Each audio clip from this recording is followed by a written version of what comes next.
In this video, we're going to be talking about, is Max Verstappen an early breaker? And if he is an early breaker, then how come he's so fast? You're going to be very interested to see how I tackle this problem, and I'm going to totally debunk it once and for all. And we're going to look at some telemetry together as well. So if you're interested in what my thoughts are, definitely keep watching.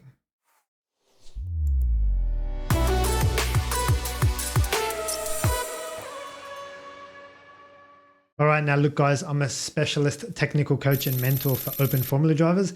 And every time someone asks me this question or thinks in this way, I'm a little bit like, because the question doesn't make sense and it's just a completely ridiculous question. Now we are going to unpack as to why that is. I'm going to give you some examples.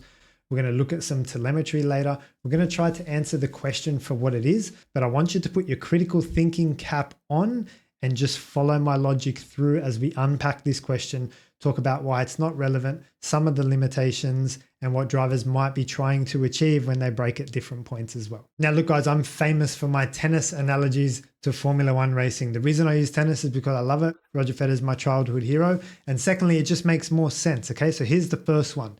Now, if Roger Federer serves at 204 kilometers per hour and Nick Kyrgios serves at 215 kilometers per hour, is Roger Federer a slow server? And if Roger Federer is a slow server, how come he's won so many Grand Slam championships and is arguably the greatest of all time? You see how that question doesn't make sense? These serves are bomb serves. That's the first thing we need to say. Like anything over 200 or 195, they're massive serves. Yeah, one is more massive than the other, but it doesn't mean that Roger's serve is a slow serve. You can't say that. Now, it is totally the same for Max Verstappen and his braking. Just because Daniel maybe breaks super duper duper late and Max is right next to it, does that mean that Max Verstappen is an early breaker? Come on, give me a break. I think you follow my line of logic on that one. It's not true to just take someone from here and then put them into a totally different category. Now, the second point, there's so much more to the actual serve than just the serve speed.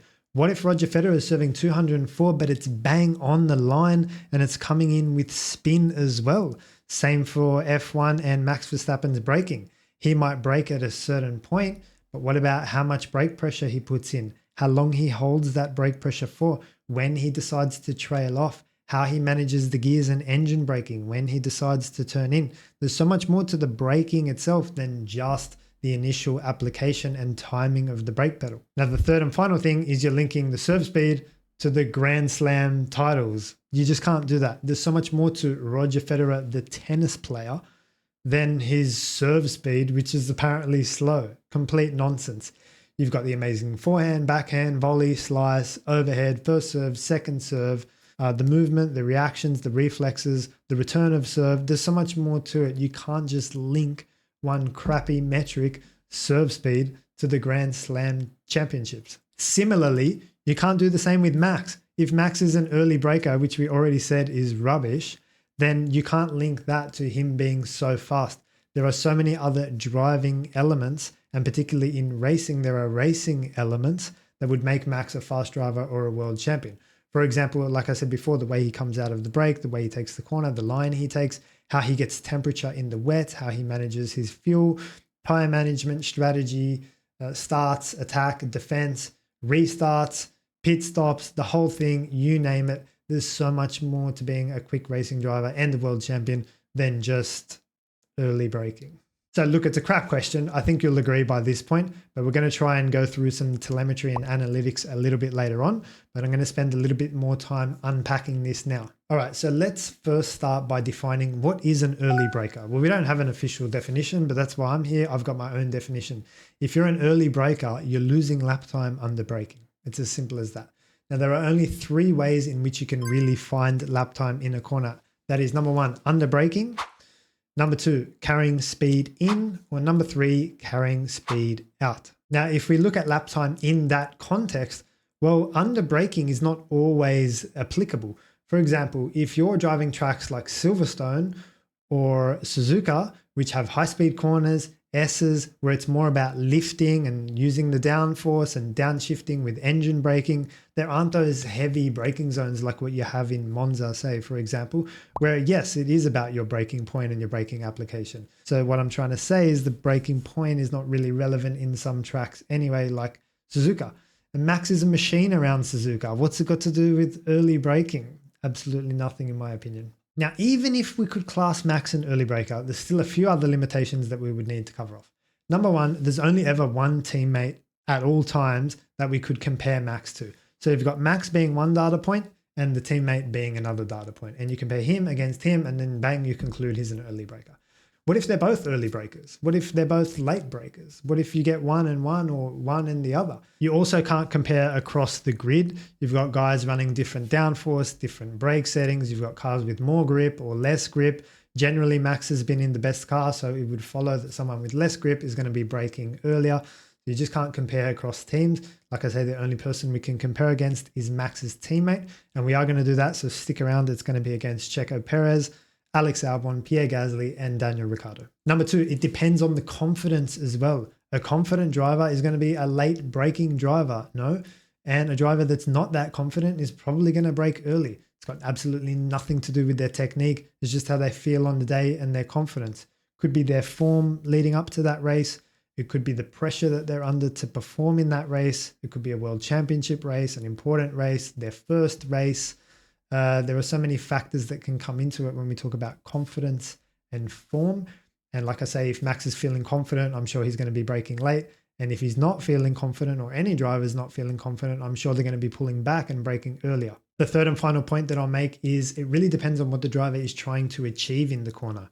You get drivers like Lando Norris that typically like to brake early, get the rotation done early, and get on the throttle early and take advantage of exit speed. Then you get other drivers who like to brake later, brake deeper, target later apexes like Daniel, for example, and they're just both trying to do and achieve different things in the corner. It's not fair to say that one of them's braking here and the other is braking here and just looking at the braking point without zooming out and looking holistically at the corner and say, what are the drivers actually trying to achieve with their braking, cornering, and accelerating together with their line? What's the objective? And therefore that would lead you to understand why they're braking where they're braking.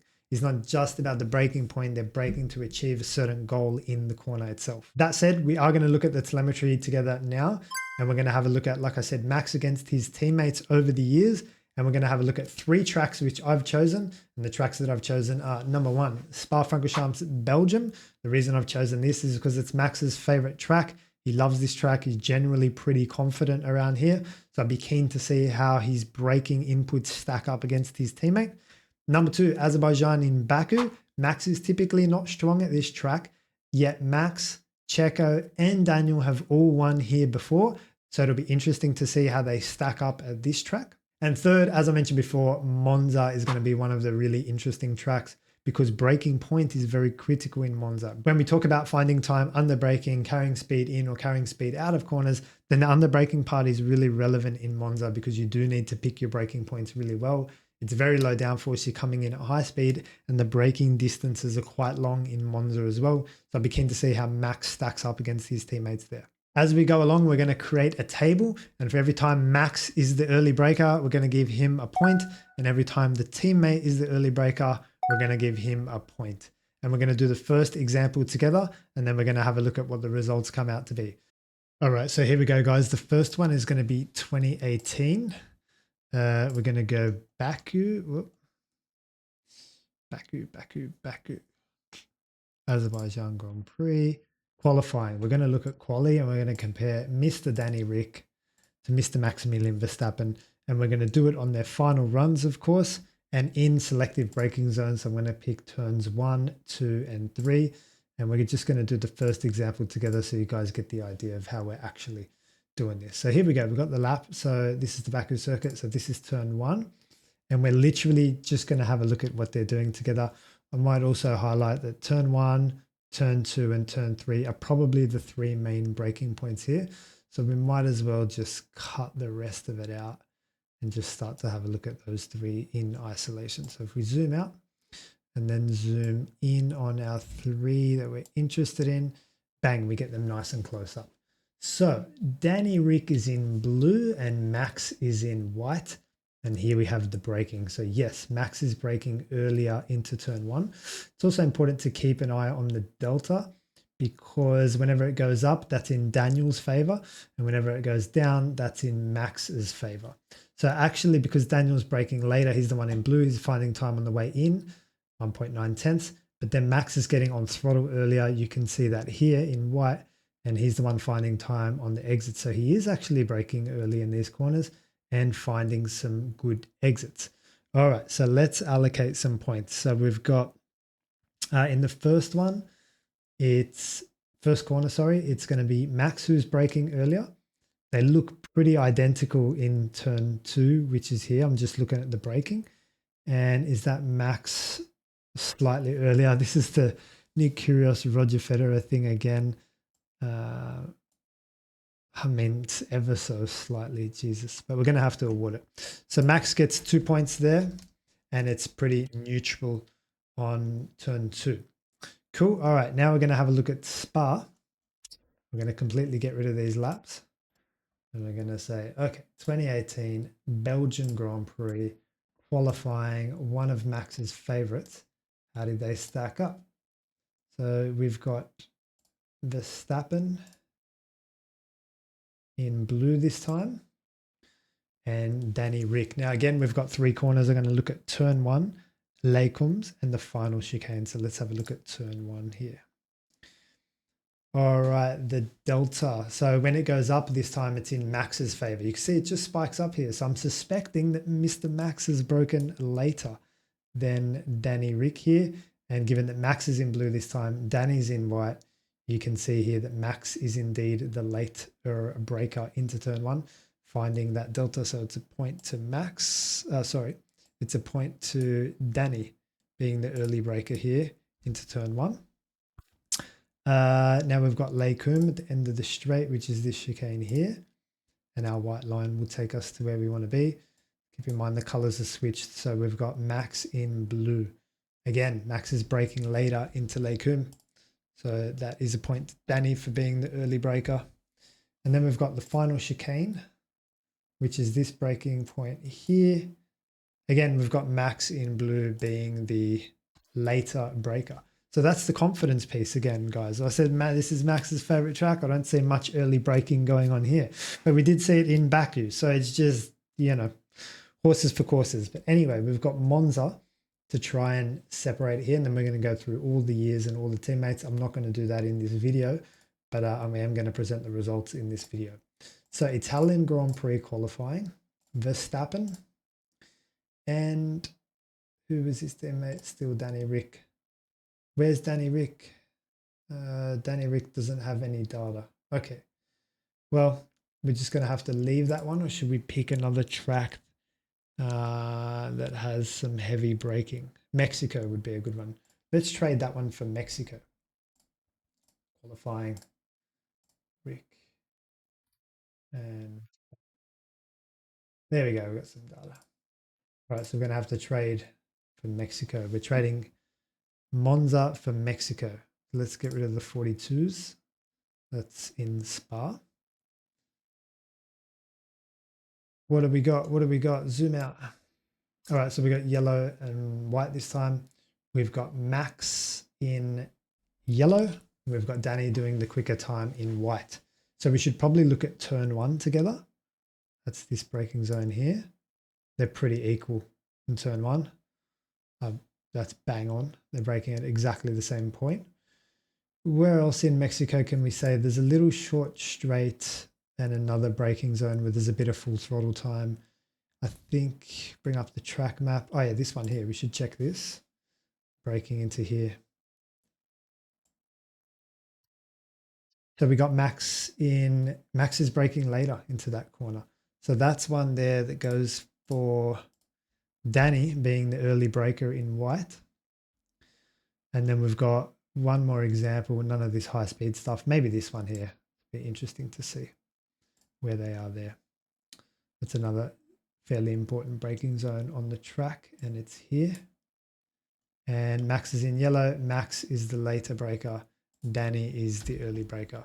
All right, guys, so I've completed the analysis and we're going to bring it up on the screen now and just run through it quickly.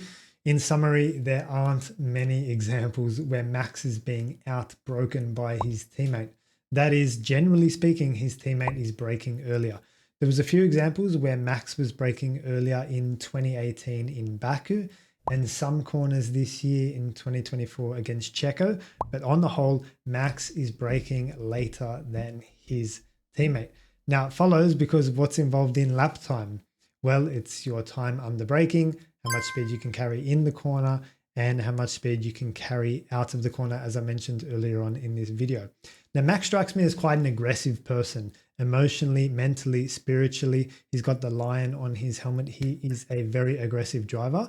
I think Max would be hitting the brake pedal late and hard, not only just based on the data, but just based on my kind of personality and judgment of Max. The other thing to note is that in 2016 Brazil, when Max had that amazing wet weather drive, they were asking Max after the race, how were you able to generate that temperature? And how were you able to have so much more grip and drive like better than anyone else in the wet weather? And Max said, well, front tire temperature was a problem. And so in order to get front tire temperature, I focused on front brake temperature. And if I could get front brake temperature, keeping in mind that the brake is embedded in the hub and inside the wheel itself, if you can get front brake temperature, that's going to bleed out and heat up the front tires. So how is Max getting front brake temperature and front tire temperature if he's an early braker? Obviously, he's not an early braker. He's a late and hard braker, according to my analysis, and in line with his personality and in line with the lap time that he's getting under braking. Now, I'm not going to sit here and say that my analysis is world-ending, gospel, fully concluding analysis. But look, it's an indication. It doesn't suggest that Max is an early braker. I wouldn't have thought as much, and we don't see that in the data itself. I hope you liked the video and learned something from it. If you did, please give me a thumbs up and drop a comment and consider subscribing to the channel so you don't miss out on any more racing tips moving forward. Thanks for watching. I'll see you in the next one.